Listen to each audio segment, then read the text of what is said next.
Bonjour et bienvenue à l'atelier. Aujourd'hui, un petit unboxing suivi de quelques achats pour l'atelier. Premier item, pince étau à long bec de marque Vice Grip. Demain, j'ai fait mes achats avec ma conjointe et comme c'est ma fête bientôt, ma conjointe m'a acheté pour ma fête cette jolie paire de pinces étau. Donc j'en possède une paire, mais vraiment là, très petite. Je sais pas si je l'ai pas loin. Ça traîne quelque part, ouais. En fait, c'est vraiment là, une mini. Alors, j'aime bien là, cette marque-là. En passant, pour ceux qui ne le savent pas, maintenant, c'est vendu sous la marque Irwin. En fait, c'est la marque originale, le Vice Grip, qui se nommait autrefois, je pense que c'était Patterson. Ils sont encore identifiés? Non, ils ne sont pas identifiés comme ça. Est-ce que j'ai mes grosses Vice Grip recyclées quelque part? Oui. On avait, c'est ça, on avait le logo ici, dans le temps, là, de Patterson, qui était là, un des l'inventeur, je crois, de ce type de pince-là. Ça a été vendu à quelques reprises. En passant, c'est un inventeur américain. Ça a été vendu à quelques reprises. Je sais qu'une des dernières compagnies qui avait racheté ça, c'était American Tools. Et je sais pas si c'est eux qui ont changé là, le nom, il faudrait que je vérifie. Mais c'est maintenant vendu sous le nom de Irwin. Seule chose que j'aime moins, c'est la finition.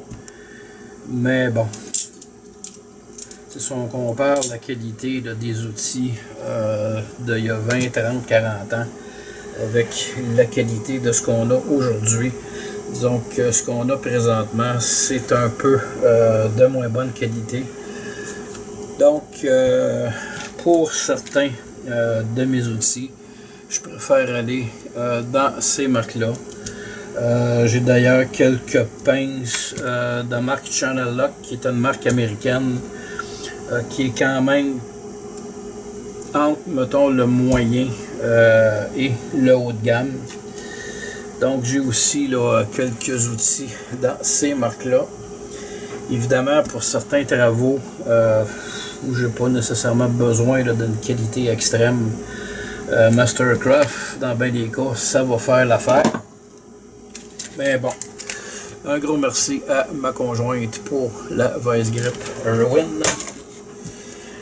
Évidemment, ici, on va ouvrir. C'est des manches pour les limes. Et ce type de manche-là, c'est un manche là, qui... Donc ici, là, les pattes vont s'ouvrir pour accueillir, excusez-moi, une petite interruption. Donc, comme je disais, ce type de manche-là va accueillir l'embout de la lime, mais sa particularité, c'est que on peut, à partir d'un seul manche, utiliser là, plusieurs limes. Dans mon cas, bon, j'en ai 2, 3 là.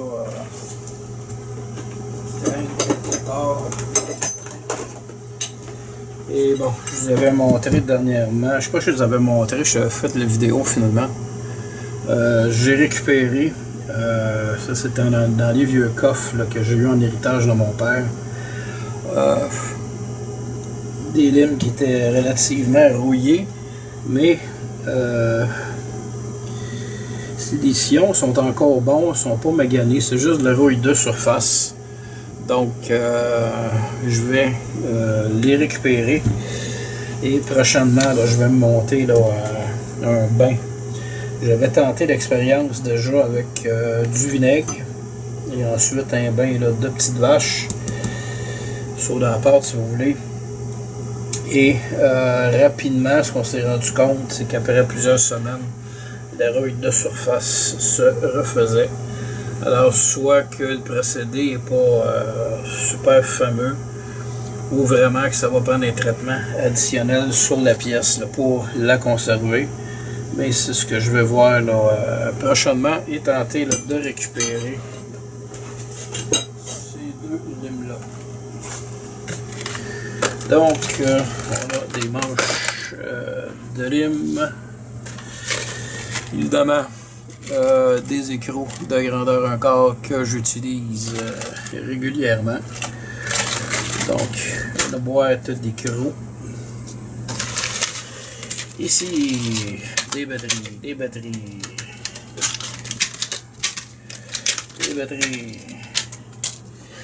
Et pourquoi tant de batteries?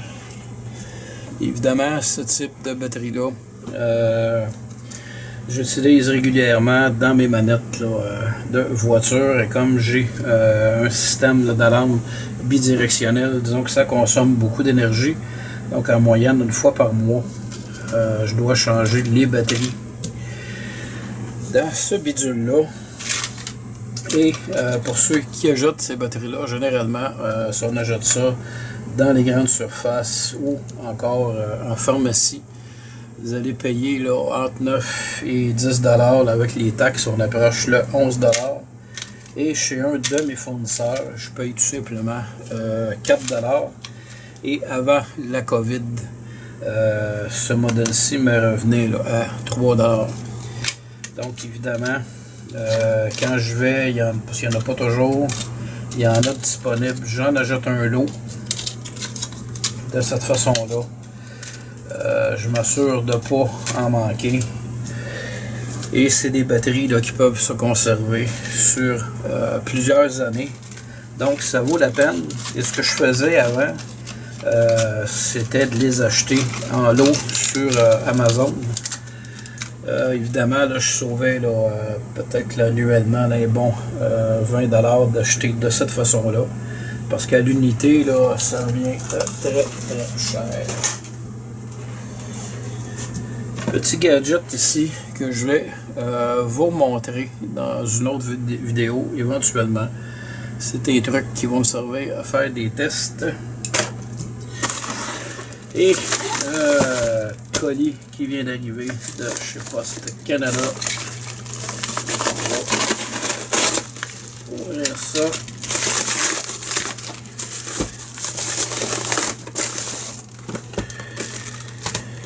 Et c'est une machine en fait qui va servir. Bon, on va essayer de la sortir de là. Donc, je reprends ici la vidéo où je l'avais laissé tantôt. Alors, on a évidemment ici une machine pour faire des étiquettes. Et vraiment, là, bon, il n'y a pas de manuel d'instruction. Mais vraiment, au niveau de l'atelier, je suis rendu à ce point-là où il faut là, vraiment tout étiqueter pour être capable là, de retrouver facilement certains trucs. Je pensais être obligé de commencer là, à faire un inventaire et garder ça sur l'informatique parce que je perds trop de temps à chercher des choses. Alors,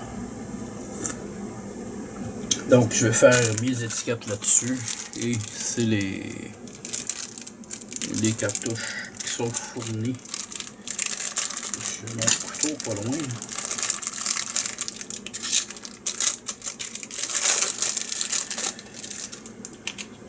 Ok, il y a un carton ici. Bon, on va juste trouver la façon d'insérer la cartouche là-dedans. J'imagine qu'il y a une partie qui doit s'enlever. Ah, c'est ici.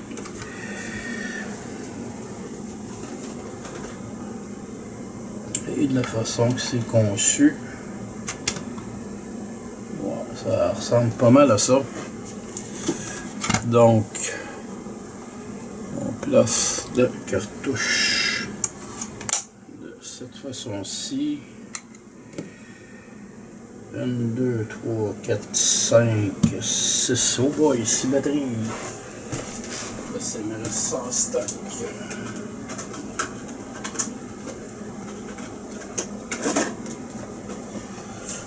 Ouais, il m'en reste 6. Très exactement. Alors, on va placer des petites batteries à l'intérieur.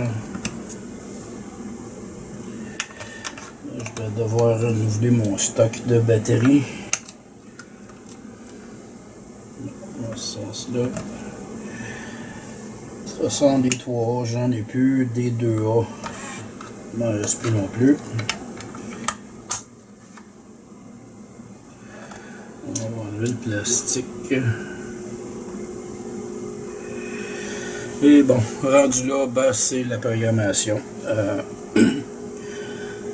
du menu, à savoir si je le veux en français, en anglais. Et pour terminer la vidéo, une nouvelle équerre noire. Et ce qui est étonnant, évidemment, c'est des équerres qui valent très cher habituellement. Et chez mon fournisseur, j'ai réussi à la sortir pour 7,50 $. Alors, ça conclut cette petite vidéo. Parce qu'actuellement, je suis en train de travailler sur une série de 3 vidéos que je vais vous présenter fort probablement dans les prochains jours. On va faire un petit peu d'électronique et on va s'amuser. Sur ce, je vous dis merci et à la prochaine.